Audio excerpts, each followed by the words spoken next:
What's up, everybody? Welcome back to Mindset Mutiny. I am your host, Mike Ivanov. So if you're just catching up, last week we talked a lot about macronutrients, kind of where I'm going, how I've been recovering. I touched on quickly that I had been on a pretty awesome run that I wanted to share with you, but I just didn't want to share it right then. So I want to share it today. And listen, I will do it pretty quick. I don't want you to, if you don't like running, to click off the episode. So I'll run through it quick, but then we're going to talk a little bit about discomfort and discipline. I'll give you kind of my thoughts on it. There's a quote that I'll share with you as well. But so let's get started. So last Sunday, I woke up at 3:30 in the morning, got over to the local trails at 4 a.m. I had foot on trail at 4:01 a.m., and it was in complete darkness. So that had come as an idea for me in the middle of the day. I was coming back from the coffee shop. I've been journaling, and I passed by this farm that I typically run at, obviously during the daytime. And I was like, man, you know what? Like, it'd be fun to take it up a notch and kind of go run in total darkness. So as soon as those types of thoughts come in my mind, I have to kind of act on them. And I touched on this last time, but, you know, right as I'm trying to get ready to go to bed, that bitch voice is coming on telling me to not do it and take it easy. No big deal. You don't have to wake up that early. Do it later on. But, you know, that's just like temporary. I really wanted to do it. I thought it'd be a fun experience. So set the alarm, got up 3:30 in the morning, headed over there, step out on the trail, and it's beautiful. It's quiet. All you can hear is the birds or the crickets and just nature. I don't know exactly what was like chirping away, but it was definitely loud, and I was definitely super alone, and there was nothing but moonlight there to kind of light the path. So I brought a headlamp with me, amongst some water and some things to eat. I knew I was going to put in at least 5 miles, so I've been practicing eating and running because that's going to be required for the 20-miler. So I've been kind of practicing my carb intake, calorie, and sodium intake while I'm moving. So it was just kind of an exercise I was going to run through. So took the headlamp and I threw it on. I have like a green. It's like a green light, like kind of a light you see used in the military or like in low light environments. It doesn't dilate your pupils as much as other types of light that will be used at night. And also, I don't want to say unbeknownst to me, but trails don't really open up until sunrise. And I was at least an hour and a half before sunrise. So I figured I'd keep the impact low, just run under the green light so I'm not easily spotted out there, you know, running through the field with the white light going. And I knew once I hit the woods, you wouldn't be able to really see me because there's absolutely zero light and visibility in there at that point. So I have to run down through a working farm through it's like a tractor road, you know, it's kind of beat up gravel. So I was running down through there and ended up scaring some of the pigs. I was actually terrified because I was coming like literally 3 minutes into my run and I start hearing all this like galloping and kind of snorting. And, you know, I didn't know it was pigs at the time, but I jumped a mile. Able to collect myself real quick, look over and see that, you know, the pigs were running away. I scared the shit out of them just like they scared me. So it's like a great way to start the day with quite an adrenaline rush. So I just kept kind of chugging away, made my way through the prairie, came into the woods. And as I enter the woods, you go up against this rock wall that separates you from this beautiful prairie. And it's the rock wall, and then it's like deep woods. So kind of chugged through that path up that way. I had to turn the white light on for a minute or two because I could barely see in this a heavily rooted section, and I didn't want to fall for obvious reasons. So made a corner at the end and headed down towards like there's some wetlands. I had to cross over like some wetlands in a prairie area, and I kind of just took a minute to stop and turn my light off, and it was complete darkness. All you could see was the stars. I couldn't see like the hand in front of my face. It was pretty cool. Was also a little terrifying. I could feel, actually, it's kind of interesting to mention, I could feel my nervous system was a little bit elevated. It was kind of telling me like, hey dude, like we're out here, we haven't been out here before, pay attention, just be alert. And I've been in the woods a bunch of times in my life. I've done all the 4,000 footers in New Hampshire, done a lot of backpacking with my family as a kid, and where you'd be hanging your food in the woods so the bears don't get it. And then like, you come out of the tent and you make sure to clap your hands to scare anything away if you got to go to the bathroom or when you first wake up in the morning. So I was just alert, right? And it was weird because I turn my light back on, the green light, and I'm sweating, but I can see my breath, but it didn't feel like cold enough to see my breath. So it was just interesting. There's some moisture building up on the grass. I could feel that as I was running through kind of the single track. There's some real nice single track trails there that I really enjoy. So I come up through there and make a right into this like wide open prairie. So the woods kind of breaks, and there's like a prairie that's like literally probably 2 football fields wide and probably a football field long. And it just looked like, I don't want to say it looked like an ambush, but it just looked like, something's hiding out there, right? I'm not alone. I've been hearing coyotes like howling the entire time, which didn't really bother me. I just feel like they weren't going to be a problem for me. So I run through the prairie area, start to clap, right? So I'm clapping, and I look to my right, and my green light lights up. 1, 2, 3 sets of eyes, all kind of spaced out looking at me. And they all were kind of locked still, staring. Probably didn't know what that was. It probably smelled me, but didn't, the light probably confused them. Then I looked over to my left, and there were 2 more sets of eyes. And I was like, what the fuck, man? So I just kind of slowly proceeded past and continued my run. But I'll tell you, that was a little startling, especially kind of after the fact. That when I was in the situation, I was kind of like, yeah, I don't know, probably just some animals. But the eyes were in the front of their heads. I didn't think it was deer. They seemed a little bit, they seemed like it was like waist height, a little bit higher than waist height were the eyes, which seemed kind of too low to be a deer. And obviously like not tall enough. Like a rabbit's going to be way down low, and you wouldn't even see that. So I say about waist height. I'm not sure what it was. I talked to a couple people about it. Maybe coyote, maybe something like that. Who knows? But I didn't really grasp it at the moment, but it was kind of cool, a little scary at the same time. I kind of kept on running, chugging away, and hit up some more trails through there, and then hit an access road through it's kind of like a dirt road. There's like maybe 1 or 2 houses on it, no street lights. So I hit that road for a couple miles, headed back around the kind of the perimeter of the property. So ended up chalking up like 7 miles. I think it was like 3 to 4 on the trail, and then on some roads on the way back. But I didn't see a soul. I didn't see anybody. Got 7 miles in before the sunrise even really started. But it was really, the whole point is like just how it feels, to be out there alone. I think that's something that everybody should experience. And people are like, why would you go do that? Why would you waste your Sunday to wake up and do that? I don't know, because I just wanted to feel a little bit different. I just wanted a different environment. Like when you're running, I like taking a different route. It's like the brain enjoys it more. And then, okay, well, let's make it harder, so let's go do it at night and see what that feels like. But I just felt really alive, and I felt really alone, and I felt like the world is a much bigger place than we all think it is, right? We all think we have this self-centeredness about us, like the world revolves around us. But when you're out there in the woods in the middle of the dark, you realize how small you are. And it's kind of a good feeling. I kind of like it.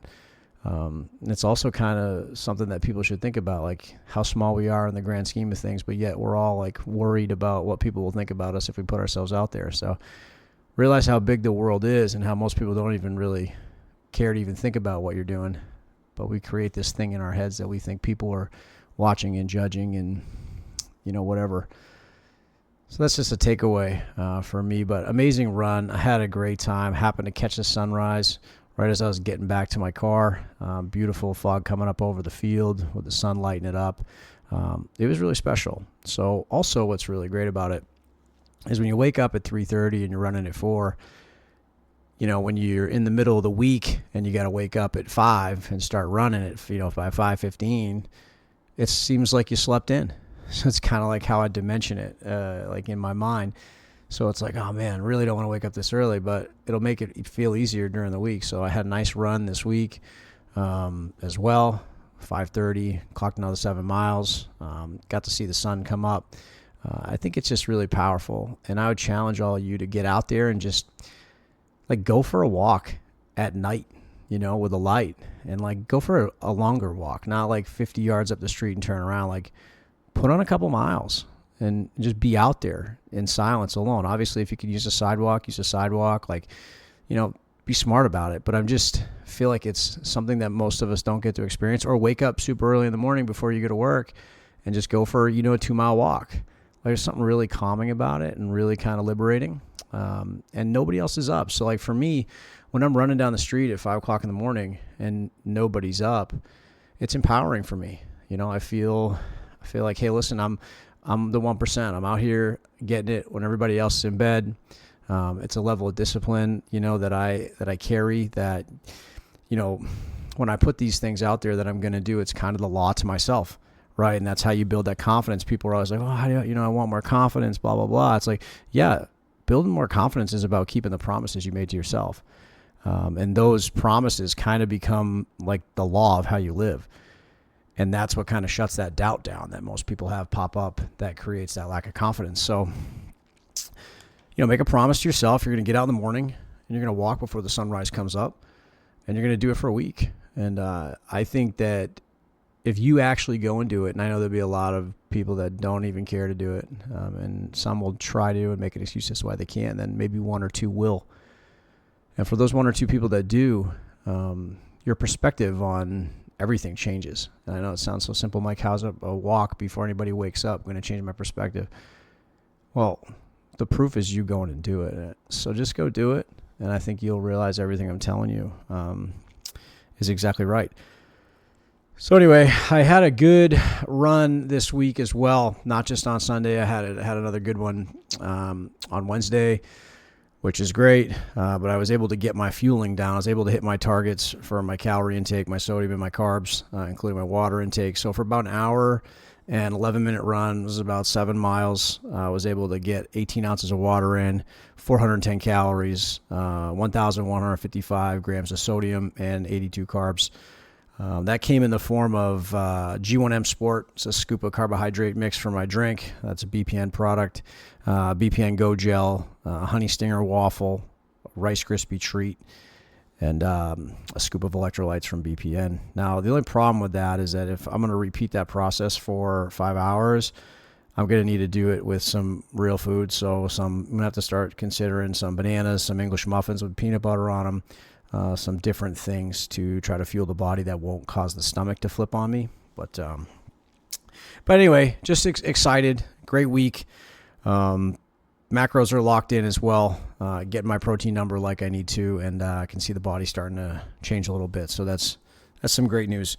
But I came across not a quote, but it was like kind of a little dissertation that it's from a UFC guy, Khabib, which most of you, if you watch UFC, probably know. I don't watch a lot of UFC. I know a few guys that have fought in the UFC that I met throughout my jiu-jitsu journey, which is really kind of cool. They're special people with great determination and a great love for what they do. So, this kind of dissertation that this guy put together carries some weight because these people that do this are high performance individuals, fearless, and extremely, extremely dedicated and disciplined. So you'll know Khabib from UFC 229, where he beat Conor McGregor by submission. So that's how most of you will know him. So this is how he kind of starts off, and it's in a little bit of broken English, but I'm going to read it exactly how he said it because it's powerful and it resonated with me, and hopefully it'll resonate with you. So here we go. Every man addicted to something. Some smoke, some drink, some chase girls, some waste time. But real man, he addicted to discipline, to early wakes, to prayer, to training, to silence. Discipline, no need, motivation. Discipline, move without feeling. Discipline, say I go anyway, even when tired, even when lonely. Discipline is best addiction. You want strong life, discipline, build it. You want peace, discipline, protect it. You want respect, discipline, earn it. No shortcut, only work. Be man with control, not man with excuse. No cry, no blame. You want better life? Start with better habits. Discipline every day until discipline become you. I love that. I wrote in my journal because that's a message I'd like to continue to carry and to continue to review. And, I'm not a UFC fighter by any stretch of the imagination, but early waking, training, silence, all that stuff resonates with me. It's very similar to my journey. I want a better life. I used to dream of a better life and look at other people and say, oh, why not me, or it must be nice. But then I decided, why don't I enforce some discipline and build a better life? And I did. There's no shortcut to anything in life, okay? Only work. It's about the truest thing out there. The more people look for a shortcut, the further off they get from the path and the further away from their goals that they are. When he says no cry, no blame, it's very powerful. For me, the crying and the blaming is just a distraction. It's a waste of energy. You need to understand that if you can enforce a level of discipline on yourself and on your life, everything becomes so much clearer.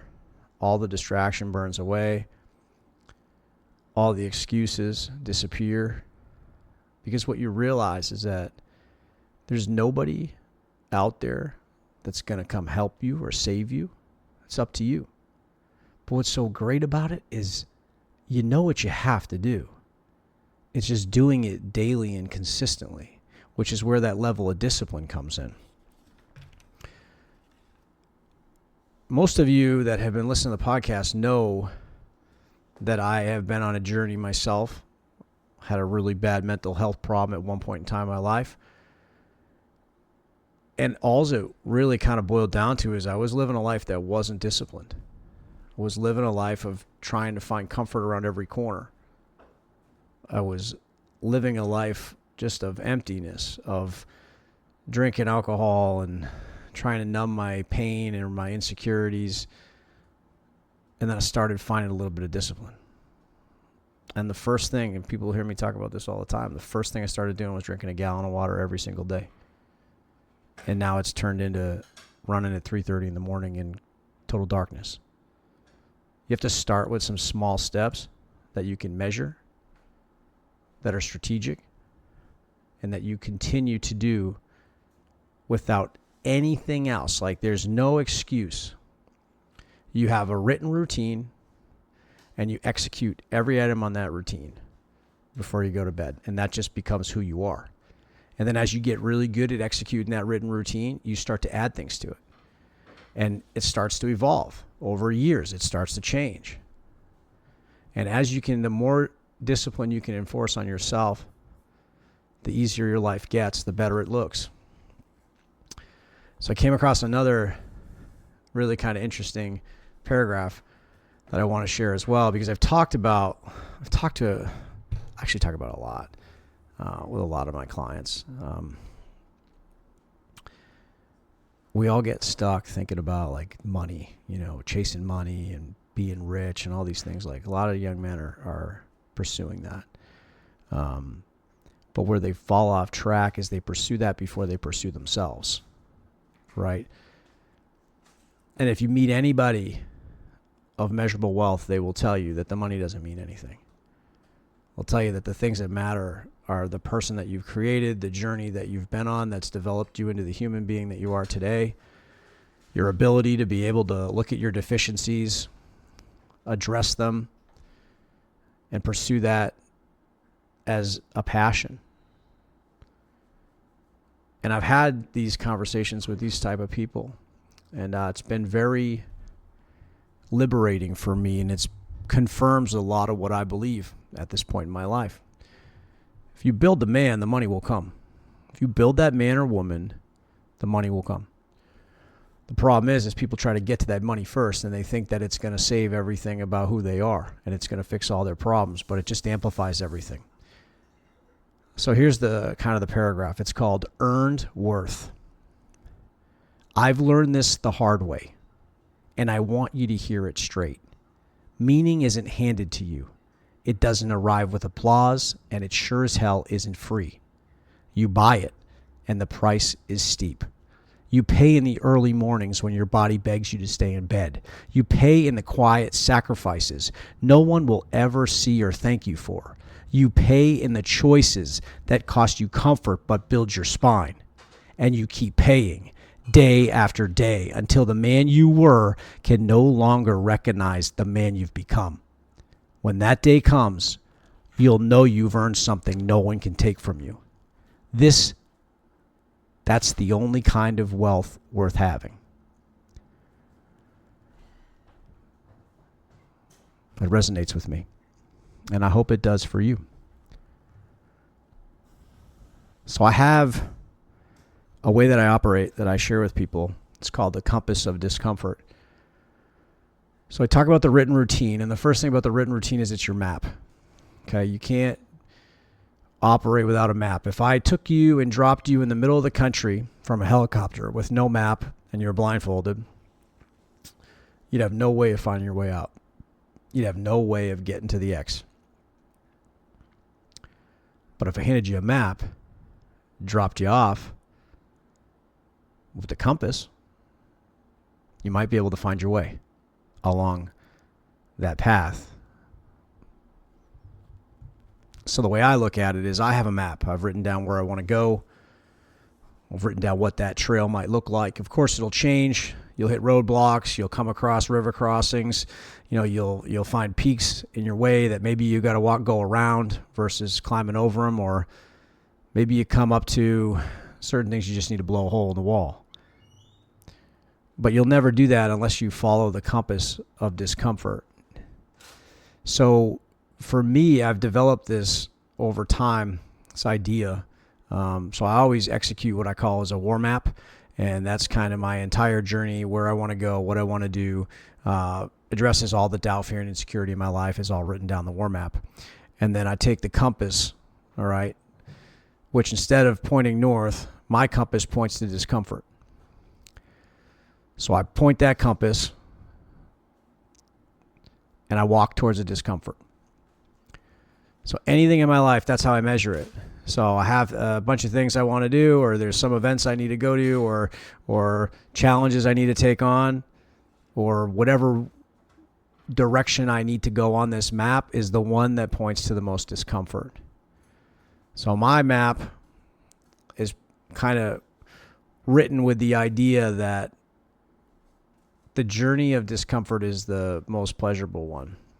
So I've kind of made my mind kind of digest that and say, hey, listen, Mike, like we know that you need to walk towards discomfort to be better and to grow and to hit the goals that you need to hit, right? So why not let's just break the compass so it only points at discomfort. So any type of situation in my life, any type of big event, any type of, when I say event, I don't mean like a formal event. I mean like any sort of thing that is measurable that could bring change in your life, right? I point that compass and I say, all right, whatever way this compass points is the way I'm going, and it's always the most uncomfortable path.